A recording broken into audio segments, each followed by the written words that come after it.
Hey, welcome everybody to the next event in the Flare Educate series. My name is Nevin. I'm an operations manager at Anchor Club, and I'll be hosting this event. Today, we are once again welcoming Flare's own Anthony Madia, who will be diving into the Flare time series Oracle this time.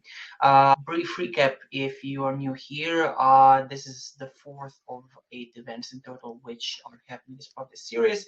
Last week, we briefly covered some blockchain basics, some smart contracts, EVM, stuff like that. And then 2 days ago on Monday, we dived into oracles, tokens.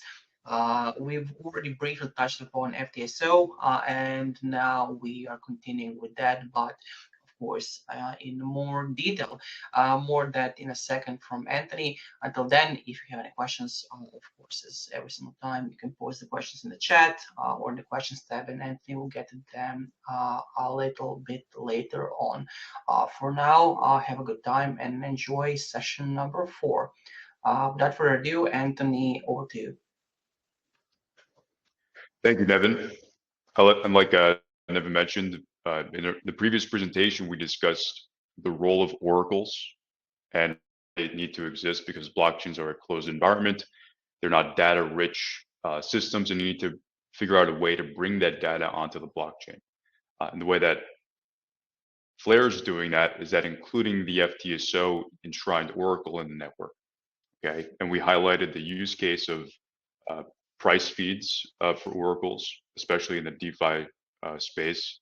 You need a reliable and decentralized price feed, and that's a central point for a lot of decentralized applications, if not all of them.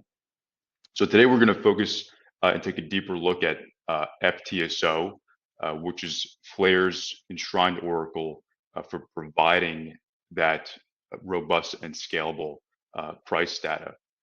So the goal here is to take a deeper look and have a deeper understanding of how FTSO actually works, its key components, its architecture, etc. And we're going to begin, and I'll share the link uh, with you now. We're going to make this uh, presentation a bit more interactive. I'm sharing the Dev Hub link right now for FTSO, which I'm going to share the screen with you and walk through. Before we go there, uh, as an overview, we're going to dissect the architecture. Okay, so we're going to look at what data providers are, the vote submission process, reward distribution, data latency, and then we'll talk about how it's decentralized, how we have a reputation system or attack mitigation strategies, uh, the assets or the price feeds that FTSO has. Then we'll look at some use cases, how to integrate FTSO data into your smart contracts. So I'll show you and walk you through some of those smart contracts that we have available on the Dev Hub, and talk a bit about the data availability layer, as that's a way for you to get uh, price feeds off chain and verify it using the smart contract. Okay, so let's go to that link, and I'm pretty sure you can all see my screen here. So this is the developer hub that I'm showing you now, which if you're going to build anything on Flare, here's where you go. It'll introduce you to Flare, which you already walked through. This is the first video that I shared with you in the first presentation, or maybe the first or second presentation, to build your first smart contract, deploy it. So it's a good refresher. Uh, has some very nice charts you can look at and information that will help you get started using Flare. But today we're going to focus on the architecture and take a deeper look at FTSO. So I'm not gonna read all of this. I'm gonna talk about some of the key points here that you'll uh, contain the architecture of FTSO, like data providers. So if you want to search what I'm doing right now, the FTSO has about 100 of these data providers, which are independent entities. They're also the validators on the network, which are collecting the price data from various sources and submitting it to the FTSO. Okay, and they're also the data providers are incentivized to provide honest data through the reward system. And the reason why we have multiple, 100, is to have this idea of decentralized data verified, so you don't have a single point of failure or a single point of manipulation. And you also must stake your Flare tokens as a data provider. Uh, and there's this idea of delegating as well if you're a data provider. And the workflow, I remember one of you asked this before, is that you have this vote submission and aggregation process. Okay, so the FTSO workflow begins with price submission. Okay, the data providers, they're regularly submitting the price data for supported assets, and I'll show you those in a second. And then the protocol is aggregating all these submitted prices. And then to determine the representative price, FTSO calculates the median of the submitted votes. Okay. All this isn't necessarily relevant to you using it in your smart contracts, but it's good information to understand of how uh, FTSO is working here. Okay. And we have this stake weighted uh, randomness function that's selecting the data providers for the incremental updates. And some of you asked about rewards as well. So we should have the rewards section here. This is scaling, which we'll talk about a bit later. But you have an incentive mechanism, okay? And the data providers who are submitting the data uh, that is close to the calculated price are rewarded with Flare tokens. And then obviously the financial incentive directly encourages the data providers to provide accurate and honest data. And if you don't, then you have a slashing mechanism, which is a deterrence against malicious behavior. The data providers who consistently submit prices that deviate significantly uh, from the median or are proven to be wrong, uh, you can have that slashed or penalized. And this is the way that we keep uh, the accuracy of the price data by using this economic theory. I think Amin asked that in the last presentation. It's also important to touch on the updates as well. So for time sensitive applications, you need to understand the data latency and the update frequency. Those are critical factors for you when you're writing a decentralized app, especially for DeFi. And so the FTSO is designed to provide price updates relatively frequently. And I believe it's updated if you go to the top. FTSO features block latency feeds updating with each new block on Flare approximately every 1.8 seconds. Okay. So there's a few more things I want to touch on related to um, the data source. So for the reliability and accuracy of the price feeds, data providers themselves typically aggregate data from multiple sources. So instead of relying on just one exchange or data API, the data providers are collecting price information from reputable exchanges and other APIs. And that's important as well because you need the robustness of the data. So here's a good architecture section for you. I know I've been scrolling past it a bit. This is where you'll find the information related to how FTSO is working in the background, how it updates, the data providers, staking, the blocks. This gives you all the information required for you to get the background of FTSO. Now, to make this a bit more interactive and how to get started using FTSO, here's a simple smart contract. This is called the FTSO V2 feed consumer. Now, all this is doing is, if you look at the top here, it's bringing in this contract registry import and the test FTSO V2 interface. Now, what's that's doing here is a way that you can bring in the data from the FTSO system into your smart contract on Flare. Just take a look at this function right here. It's a very simple function that it's bringing in the contract registry, getting the FTSO interface, and then from that you can call this function get feeds by ID. And if you look at the top here, these are the feeds. So this feed is getting the Flare USD price. This feed here is getting the Bitcoin USD price. This feed here is getting the ETH USD price. Okay. And now because I'm talking about feeds here, if you go to the FTSO V2 interface tab, you see all the functions that you can pull in to the FTSO function that I just mentioned. You have get feed by ID if you want to get a specific feed, and all these functions have an example smart contract for you to look through that can open directly on Remix. Get feed by ID and way, get feeds by ID, which I just showed you by defining a list of feeds, which we did. Get feeds by ID and way. And this is plural, so some are singular, some are plural. Verify the feed data.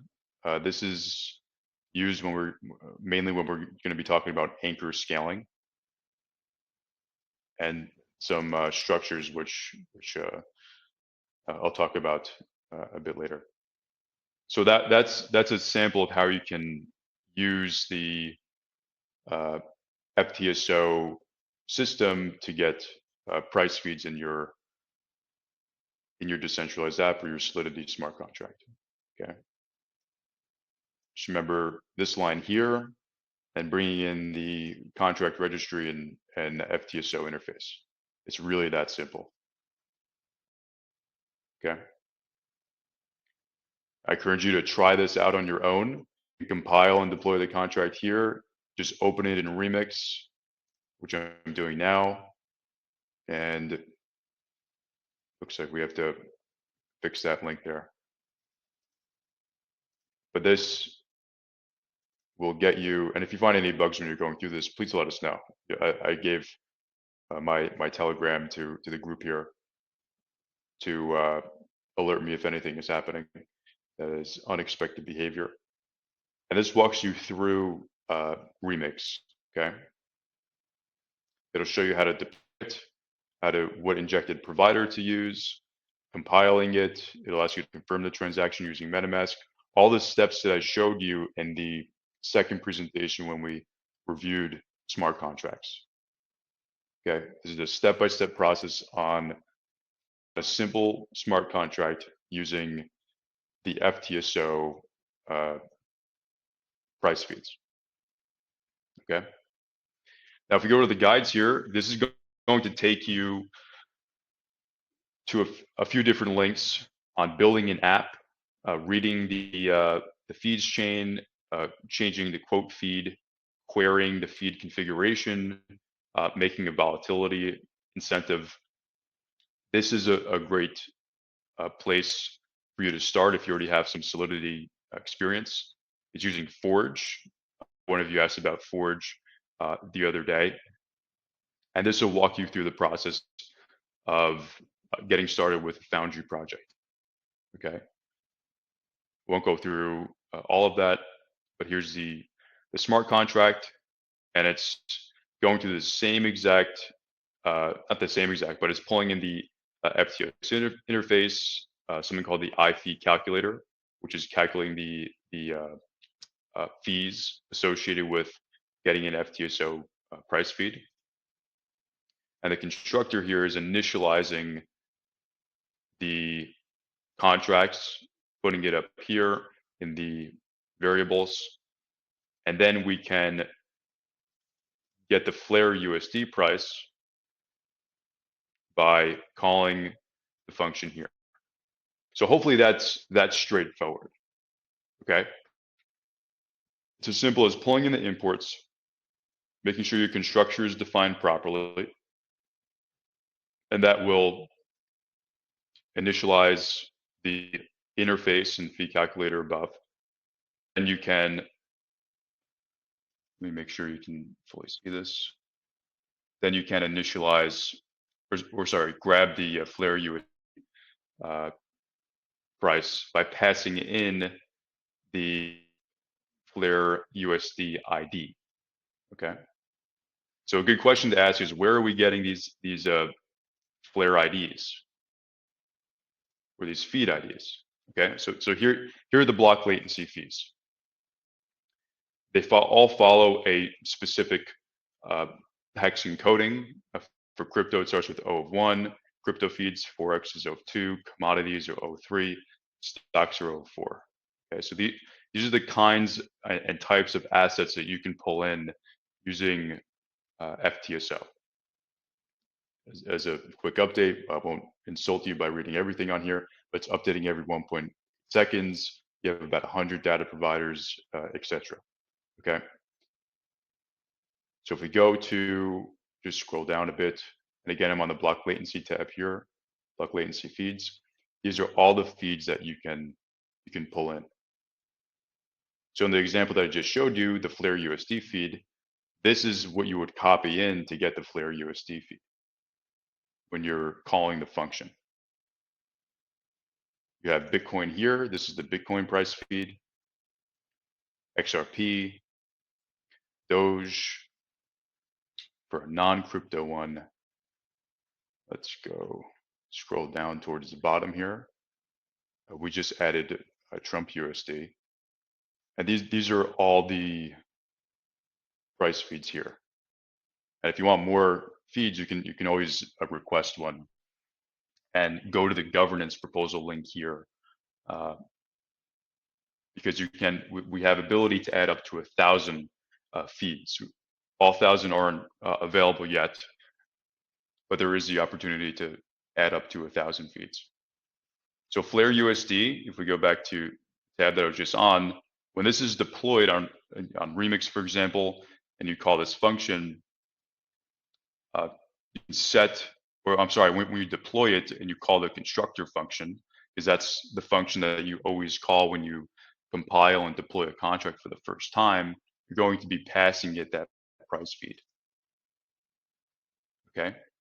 And you get that price feed from the block latency feeds that I just showed you. And that's how you can use FTSO. So hopefully that was simple. And then this walks you through writing a test for it. Okay, so this is pulling in some mock contracts, writing the test here, and this is following the Forge, or sorry, not Forge, the Foundry model here of testing. So it's different from Hard Hat from what I showed you the other day. But this is the test. It has the Flare USD price feed. You can take that, pass it into checking the price, and then it asserts that it's correct, and then running the test. So this is good for you to get familiar with the flow of using FTSO. And like I said before, when you deploy it for the first time, you're passing it the price feed, you're passing it the contracts, the fee calculator contract, and then you can play around with it and getting the feed. So how can you read the feeds off chain? This is a guide that will walk you through that quite easily. And some example code using JavaScript, you're getting the contract address, which will I'll show you exactly where to get all these addresses for you to start using this. You can use the RPC here. Remember, we talked about RPC in the second presentation, a procedure call, which is a way for you to communicate to blockchains. feed IDs. This is an ABI, which we discussed. And this is a simple way of how to interact with it off chain. This is using the Web3 library. Some people use Ethers, some people use Web3, but this is a simple flow for you to, if you're familiar with JavaScript, uh, getting some price feeds off chain. This is another contract for you to look at. I won't focus too much on this because I want to focus more on price feeds. But the reference here is where you can find the FTSO contract to pull into your specific smart contract on each network. So you have the Flare mainnet, you have Flare testnet Costin 2, you have the Songbird network, and the Costin network. I would encourage you to use the Flare testnet Costin 2 or the Costin network. And as you see here, you can pull in the FTSO contract, the fee calculator contract. It has the ABI here as well. FTSO feed ID converter, and everything you need to get started. If you're not familiar with any of these, which I'm assuming you're not, you can go down here and it'll tell you exactly what you can do and the functions defined on those contracts. Okay. And lastly, you want to touch on scaling. So scaling, it's the framework to optimize FTSO, and it's operating through the data providers who are submitting the prices. Okay, and this is supporting up to 1,000 data feeds using a commit reveal process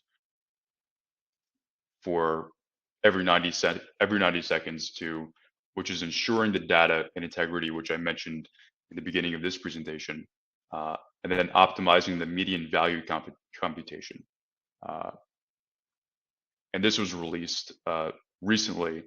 I won't walk through everything, but I will show you how it works. So these are the APIs that you'll use if you play around with scaling and getting the feeds using this anchor feed. So you pull in your API here. You'll need an API key. You'll have the feed IDs like we discussed with FTSO and the smart contracts. And then you'll pull it in. This is using a URL here, pulling it in with the voting round ID. And then fetching that URL and getting the feed, the prices for the feed IDs. It's as simple as getting that API URL, defining the feed IDs that you want, and that's the way that you can get decentralized data on the Flare network, writing your JavaScript. And if you're familiar with Python, Go, Rust, we have some code there for you to review. And what Anchor also allows, here's the example response, by the way. When you call that, it'll pull in the voting round ID that you defined, the feed ID, the value, that was the Bitcoin value when this function was called, decimals, and the proof to ensure that the price feed has integrity. You also can use or use the Anchor feeds to verify a proof on chain. Okay. The reason why you want to do this is to ensure the integrity of your data. So again, you're pulling in the contract registry, the FTSO interface, or the test one for this test contract. You're getting FTSO and then verifying the data here. So this is the contract that would be defined where you are verifying the data on chain, improving that data. And if you scroll down a bit, you're passing in the feed data on chain to ensure that it is correct. You don't have to play around with the scaling or the anchor feeds. but it is a core component of FTSO going forward and verifying prices off chain. But to keep it simple, I would just start with this smart contract and make sure a constructor is defined. We have to update that. Uh, but this is the simple flow that you'll follow. You'll get an output. You can verify the output for yourself, and it gets reliable price feed data. Now, some use cases. I mean, DeFi is a use case. You can use it for insurance contracts or any decentralized application for you to get high integrity price feed data. So I know it's a lot to take in all at once, but this is the developer hub is the place for people to understand FTSO, use the smart contracts, and ensure that you're getting high integrity data through Flare's enshrined Oracle. So I'll stop there. I've been talking for about 30 minutes here and walking through. It's a bit longer than I wanted to, but I showed you a lot there, including the architecture of FTSO, the scaling feeds. I walked through the block latency feeds, where you can find the smart contracts on each network. All of that information is right here on the developer hub. Okay. So I'll stop there and I'll pause for any questions you might have. All right, we have a couple of questions piled up in the chat already. One of them noticed that this is the FTSO version 2. So the question is, what's the difference between FTSO v1 and FTSO v2? Is there an improvement in accuracy and reliability of price feeds? Yeah, so I'll walk through some of the key differences. That's a good question. So in V1, I believe that the update frequency was every 180 seconds.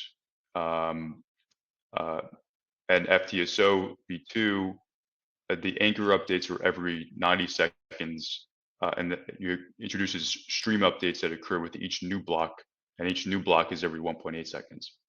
Okay, so there's an update frequency change there. There's a lot supported data feeds in V2. I believe in V1 it was around 20 or 18 data feeds, and V2, like I mentioned, scales up to and can support about 1,000 data feeds. Okay, I don't think we're anywhere close to 1,000 data feeds yet, but I'm sure that'll change. This system, and the last thing I would say, the difference is I think the system architecture also changed a little bit. So V2 is implementing a more gas efficient design, which I think is calculating some of the computation off chain, which saves some gas and allows it to be a bit more scalable and performant. That was a good question. Yeah, to quickly build up on that, are there any plans for V3? I don't think there are any plans right now. Yeah, fair enough. Next question from Mehak. What other off-chain data can we get using Flare, and how is it different from other oracles? Yeah, so let me just go back to that tab here. So FTSO, it can get asset prices, okay? But we also have something called FTC, which I mentioned, which is getting you external data. So it can be any kind of data, okay? And then in the next presentation, getting a little bit ahead of myself, we're going to be talking about FTC, what that allows, and the Flare systems protocol, which will go more into the protocol. But Flare is for you to get as rich of data as a user would want. Okay. Next up, a question from Carlo. Any kind of dApps you think FTSO is specifically good for? What kind of projects have you not seen yet but would like to see with FTSO? Yeah. What it's good for is a personal question. I'm not sure I'm the best one to answer that. But what I would like to see are insurance related projects. I mean, personally, projects that are focused on health insurance where you can create a direct to physician payment system. using something like Flare and bringing in the price feeds to actually create an insurance contract that a physician can be in control of is pretty cool. Yeah, Yeah, I don't think we've seen that in any chain yet. that's a great And idea. really that's because of scalability issues as well and latency, etc. So we're getting there. Yeah, of course, and that's actually a good question and answer to mention that this educate series will be followed by a Flare hackathon starting on April the 1st. So if any of you need an idea on what to build in the hackathon, yeah, there you go, insurance, right there. There's a question from Madden which just popped up. Have you seen situations or projects where 1 or 2 seconds for data to refresh has not been fast enough for that particular use? No, I haven't seen that myself. I mean that's been pretty good. I mean we haven't seen like a high performant trading system be built with Flare. You know, if you compare, getting price feeds on Nasdaq, I think they get it in like milliseconds. So I don't think we could build something like that on Flare yet. But we're making very good progress with V2, and I'm sure in the future we'll have even more performant for things that take less than 1 second. Yeah. Okay, I'm seeing, I saw Mehab quickly typing something, so there might be another question coming along. Until the question comes, yeah, I just want to build on what Anthony said about FDC and FSP, the Flash System Protocol, because like you said, the next session happening next Monday, the 3rd of February, will be dedicated just to that, happening at the our usual time slot now on Monday at 4 p.m. UK time. So yeah, make sure to join us for that, for a continuation on Flare. Until then, do we have any final questions? Yeah, there we go. The question from Meha popped up. What should we create with Flare to explore and understand Flare better? So I guess this is a question about what kind of a project is good for learning about Flare and approaching Flare in a good way.